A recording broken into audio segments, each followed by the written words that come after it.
हैं वैदिक संस्कृति के अध्येता डॉक्टर अरुण कुमार जायसवाल जी। नमस्कार। नमस्कार। श्रीमद् भगवद गीता के दूसरे अध्याय का 49वां श्लोक।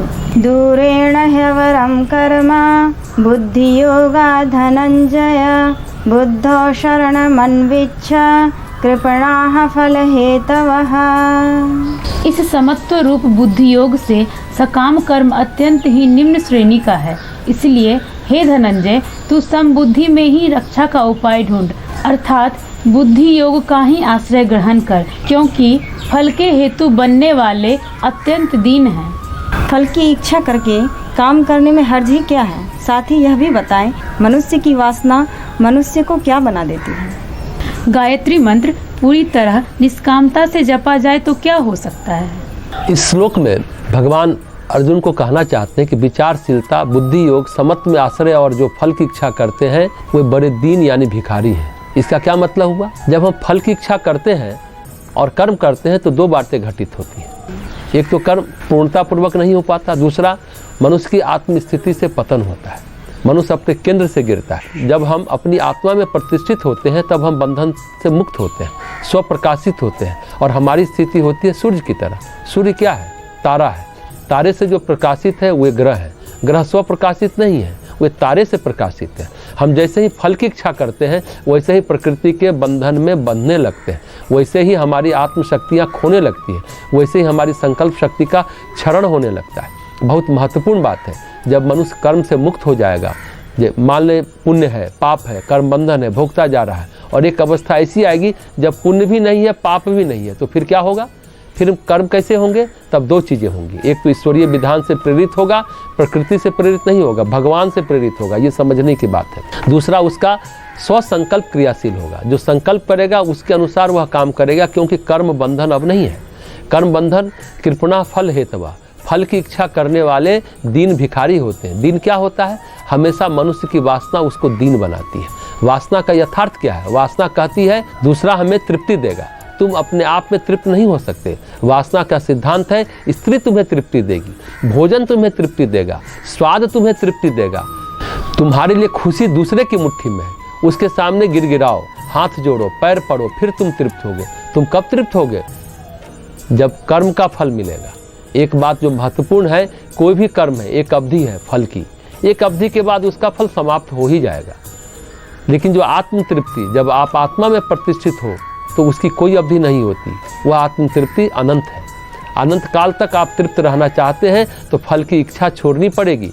और दूसरी बात, कर्मों में अपनी आत्मा की अभिव्यक्ति करना चाहते हैं, यदि आध्यात्मिक सौंदर्य पैदा करना चाहते हैं, तो हमेशा जो लोग निष्काम होकर कर्म करते हैं ना, वे पूरी ऊर्जा के साथ कर्म करते हैं। उनके कर्म में दैवी सौंदर्य तब प्रकट होता है। अगर दैवी सौंदर्य हम प्रकट करना चाहते हैं तब हमको फल की इच्छा छोड़नी पड़ेगी ही पड़ेगी। फल की इच्छा हमारी चेतना में विभाजन पैदा करती है, हमको बांटती है, बार बार हमारे मन को भटकाती है, मन की एकाग्रता छीन करती है। कृपणा फल हेतवा, इसलिए फल की इच्छा करने वाले दीन है। इसलिए भगवान कहते हैं बुद्धि योग का आश्रय ग्रहण कर। ये बुद्धि योग क्या है? समत्वम योग उच्चते, एक ऐसी विचारशीलता, एक ऐसी विवेकशीलता कि जो ये बताए कि हम यहाँ कुछ पाने के लिए नहीं आए हैं, स्वयं को अभिव्यक्त करने के लिए आए हैं। यही बुद्धि योग है। सबसे महत्वपूर्ण बात है कि हम स्वयं को अभिव्यक्ति देने के लिए आए हैं। अभिव्यक्ति अलग अलग व्यक्तित्व की होती है, व्यक्तित्व की संरचना के अनुसार अभिव्यक्ति। जैसे हीटर है, कूलर है, पंखा है, सभी बिजली को अभिव्यक्त करते हैं, विद्युत को अभिव्यक्त करते हैं। फव्वारा है, पानी को अभिव्यक्त करता है। तो जो अभिव्यक्ति है, पार्कों में बड़े बड़े अच्छे फव्वारे रंग बिरंगे लगे रहते हैं, उनमें कुछ कुछ दिखता भी रहता है, बहुत सुंदर लगता है, देखने वाला सम्मोहित हो जाता है। एक बात और, जैसे मीरा है, महावीर है, बुद्ध है, ये सब अपने व्यक्तित्व की संरचना के अनुसार विराट को अभिव्यक्त कर रहे हैं, स्वयं को अभिव्यक्त कर रहे हैं। बहुत सुंदर, बहुत अच्छा लगता है। सबसे महत्वपूर्ण बात है बुद्ध को सुनना। बुद्ध को सुनना ही तृप्तिदायक है, महावीर को देखना ही तृप्तिदायक है। मीरा का एक शब्द बड़े अगाध तृप्ति को देता है। जब उसके माध्यम से कलुष नहीं अभिव्यक्त हो रहा है, उसके माध्यम से आत्मा का सौंदर्य अभिव्यक्त हो रहा है। तो कर्मों का जो उद्देश्य है, इसलिए भगवान ने पहले ही कहा कि कर्म न करने में तेरी प्रीति न हो, आसक्ति न हो, क्योंकि कर्म न करना तो जड़ता हो जाएगी, इनर्सिया हो जाएगा, सत्य से गिरकर तमस में पहुंच जाएगा। लेकिन कर्म का फल नहीं है। कर्म कर रहे हैं, कर्तव्य का पालन कर रहे हैं, और अगर सौंदर्य की अभिव्यक्ति कर रहे हैं, अगर सच्चित आनंद की अभिव्यक्ति हो रही है, तो वह स्थान भी दिव्य हो जाएगा। मान ली एक स्थान पर जंगल लगा हो और एक स्थान पर फुलवारी लगी हो, सुंदर सुंदर फूल खिले हो, सुगंधी बिखर रही हो, वो देखने वाले के विषाद को हरण कर लेते हैं। आत्मज्ञानी के पास जाते ही लोग रोग का, संताप का हरण हो जाता है। वहाँ सच्चित आनंद का सौंदर्य बिखर रहा होता है, प्राण प्रवाह विराट से आ रहा है, देखते ही सारे पाप हट जाते हैं। तुलसीदास जी भी रामायण में लिखते हैं, गरुड़ जी बहुत परेशान थे, सम्मोहित हो गए थे, जो विराट है वह बंधन में कैसे बंधा। जब भगवान नागपाश में बंध गए तो गरुड़ को लगा वे भगवान होकर कैसे पाश में बंधे, कैसे सम्मोहित हो गए। शंकर जी के पास गए, ब्रह्मा जी के पास गए, नारद जी के पास गए। शंकर जी ने कहा, देखो अभी तो मैं जा रहा हूँ, मुझे तो फुर्सत नहीं है, तुम काकभूषुंडी के पास जाओ। काकभूषुंडी के आश्रम में जैसे ही घुसे वैसे ही गरुड़ का सारा भ्रम, सारा मोह, सारा विषाद दूर हो गया।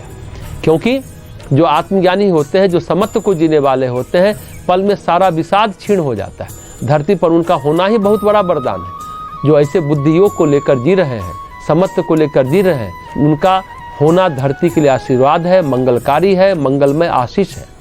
उनका होना मनुष्य के लिए आशीष है।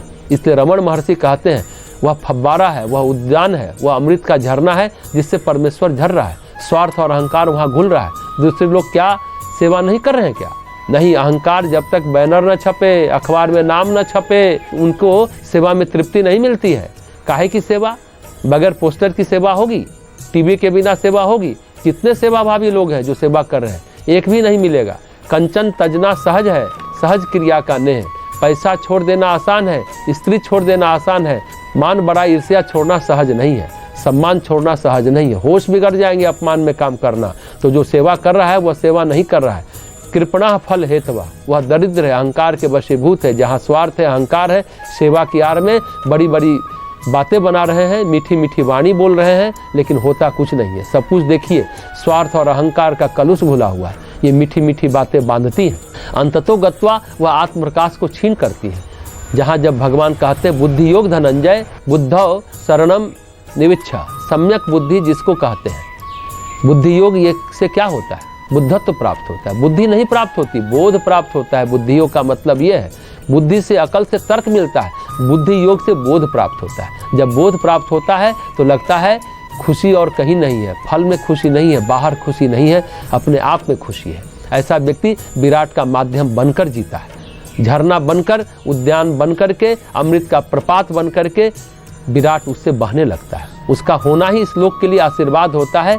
इसलिए कहते हैं कि गायत्री मंत्र हमें बुद्धि योग देता है। श्री अरविंद के अनुसार सत्ता के संपूर्ण अंग अवयवों में प्रकाश के अवतरण का मंत्र है गायत्री मंत्र। बहुत महत्वपूर्ण बात है। सत्ता के संपूर्ण अंग अवयवों में प्रकाश के अवतरण का मंत्र है गायत्री मंत्र। और अगर उसे निष्कामता से जपा जाए तो पूरे अस्तित्व में परमेश्वर के प्रकाश को अवतरित करने में वह सहायक हो जाता है। सांसारिक मंत्र तो सांसारिक काम करेगा, कामना के वशीभूत होकर कुछ भी करेंगे, कबूतर कबूतर भी चिल्लाएंगे, उससे भी कामना पूर्ण हो सकती है, क्योंकि वहाँ मानसिक संकल्प लगेगा, वहाँ भावना लगेगी।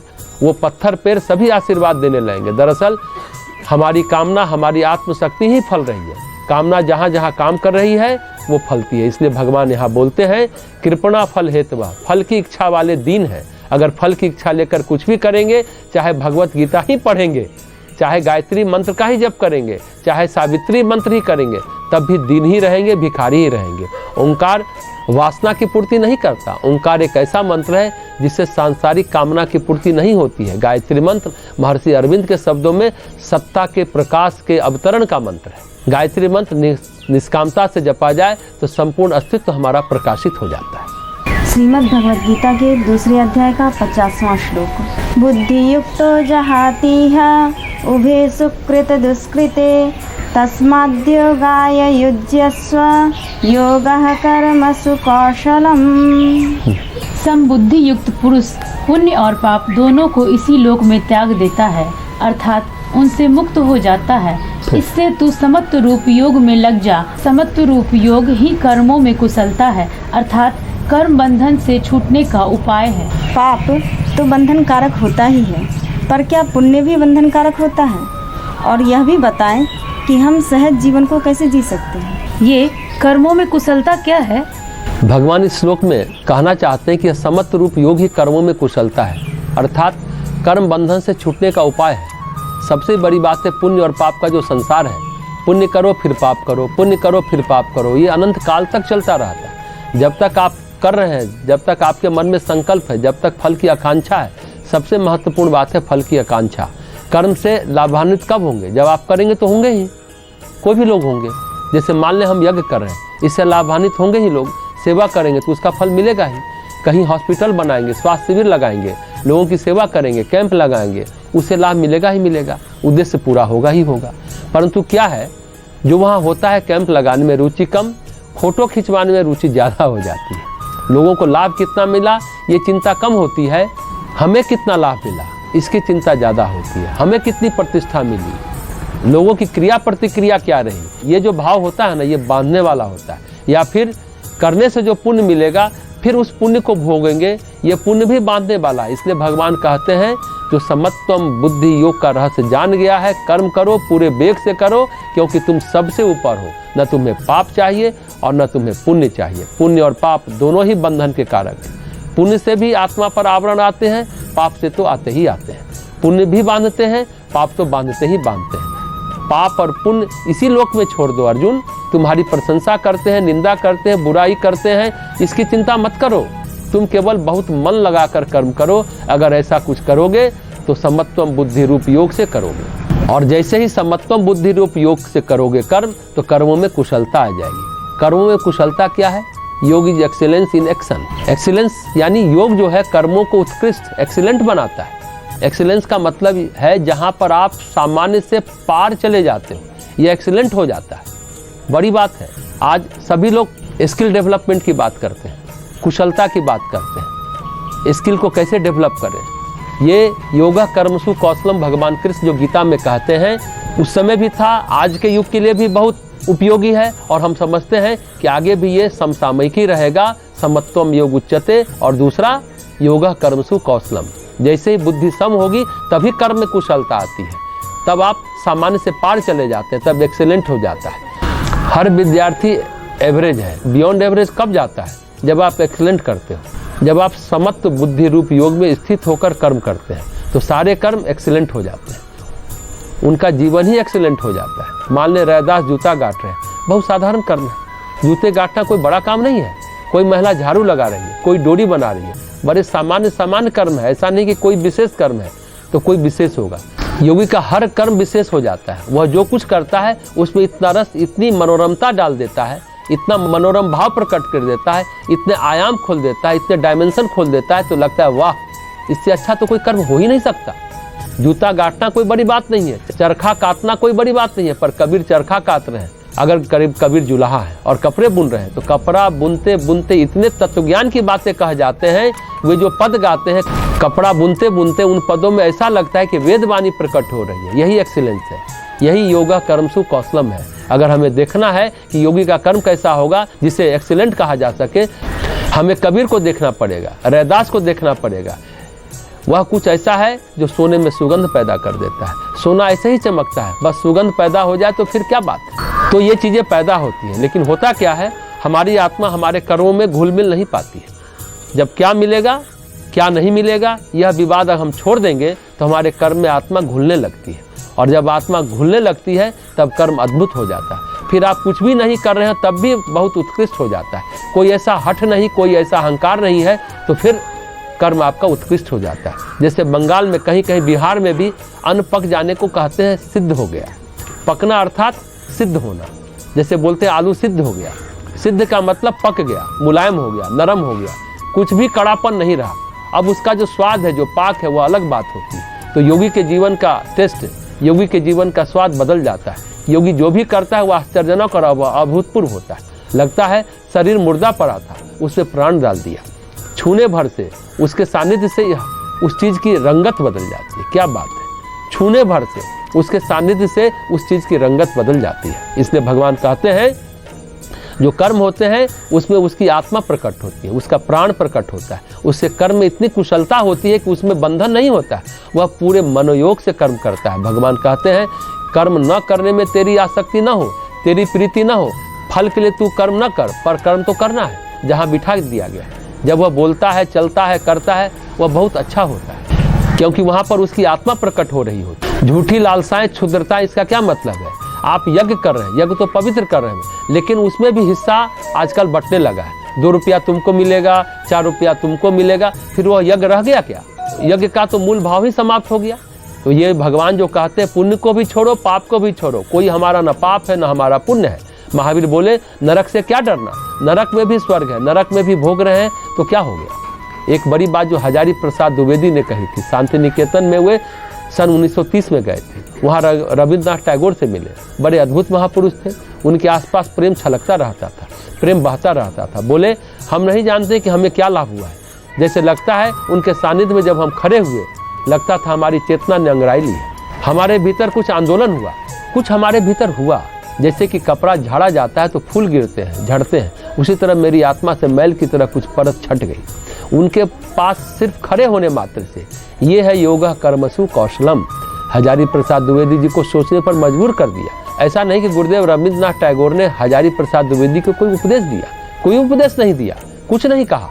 सहज जीवन जी रहे हैं, पर सहज जीवन में भी चुंबकत्व का आकर्षण योगी के जीवन में पैदा हो जाता है। भगवान बुद्ध का एक भक्त था तथाजी, वह कुछ नहीं बोलता था, 3 वाक्य सिर्फ बोलता था, बुद्धम शरणम गच्छामि, धम्मम शरणम गच्छामि, संघम शरणम गच्छामि। बुद्ध बोले लकुंठ पुत्र जो है वह सबसे बड़ा प्रवचन करता है। अरे ये क्या प्रवचन करता है, कई लोग बोलने लगे। वहाँ बहुत बड़े बड़े ज्ञानी ध्यानी भिक्षु थे, शास्त्र पढ़े हुए थे, शास्त्रों की लंबी चौड़ी व्याख्या करते थे, इतने अच्छे तर्क देने वाले थे, कथा कहानी अच्छी अच्छी सुनाने वाले थे। लेकिन बुद्ध इन लोगों की कभी प्रशंसा नहीं किए। प्रशंसा किए तो सिर्फ उसकी लकुंठ की। लोग देखने गए तो वो कुछ नहीं करता, उसको कुछ नहीं आता, बड़े मन से जंगल में रहता है, आराम से ध्यान करता है, ध्यान कर उठता है और शाम के समय वह कहता है देखो भाई अब हम अपनी बात सुनाएंगे। जब सुनाने के लिए उठता है तो क्या होता है, चिड़िया, बंदर, पक्षी, बिच्छू, सांप सब आकर बैठ जाते, परस्पर का बैर भूलकर बैठ जाते। मनुष्य तो उधर से गुजरते ही नहीं थे। उतने विराट जंगल में रहता था और बोलता था बुद्धम शरणम गच्छामि। ऐसा लगता था कि उसी समय कहीं से हवा आई और पेड़ों ने फूल बरसात दिए। वहाँ भिक्षु पहुँचे, प्रवचन सुना था, अच्छी अच्छी बातें बताई। मैंने तो ये सब कहीं सुना ही नहीं, हमने तो सुन लिया, हम कृतार्थ हुए। लेकिन उस समय कोई बंदर नहीं आया, कोई चिड़िया नहीं आई, कोई सांप नहीं आया, कोई भालू नहीं आया, कुछ नहीं आया, हवा भी नहीं चली और फूल भी नहीं बरसे, कुछ नहीं हुआ, बस खाली सुना। बुद्ध के पास जब बात गई तो लोग बोले अरे यहाँ कौन सुनने आया, सांप बिच्छू आते हैं। तो बुद्ध बोले नहीं, उसे पूरी कायनात सुनती है। तुमने जो कहा, उसने जो सुना, उसने तो अपने हृदय को सुनाया, उसे अच्छा लगा। तुमने जो कहा तो किसी ने नहीं सुना, पर जब वह कहता है बुद्धम शरणम गच्छामि तो उसका रोम रोम बुद्ध की शरण में होता है। इसलिए पूरी प्रकृति, पूरी कायनात, पूरी सृष्टि उसको सुनती है और देवता फूल बरसाते हैं उस पर, हवाएं महक जाती। ये होता है, वही श्रेष्ठ है। वहाँ उपस्थित होता है विराट, वहाँ उपस्थित होता है स्वयं परमेश्वर, वहाँ उपस्थित होती है उसकी आत्मा। वहाँ क्षुद्रता का कोई स्थान नहीं होता, कोई अहंकार, कोई कलमश, कोई संस्कार वहाँ इकट्ठा नहीं होता। जब आप अनुपस्थित होंगे तो वहाँ परमात्मा उपस्थित होता है। ये इस श्लोक का पूरा तात्पर्य है कि जहाँ आप अनुपस्थित होते हैं वहाँ स्वयं परमेश्वर उपस्थित हो जाता है, फिर उसका सौंदर्य वहाँ टपकने लगता है।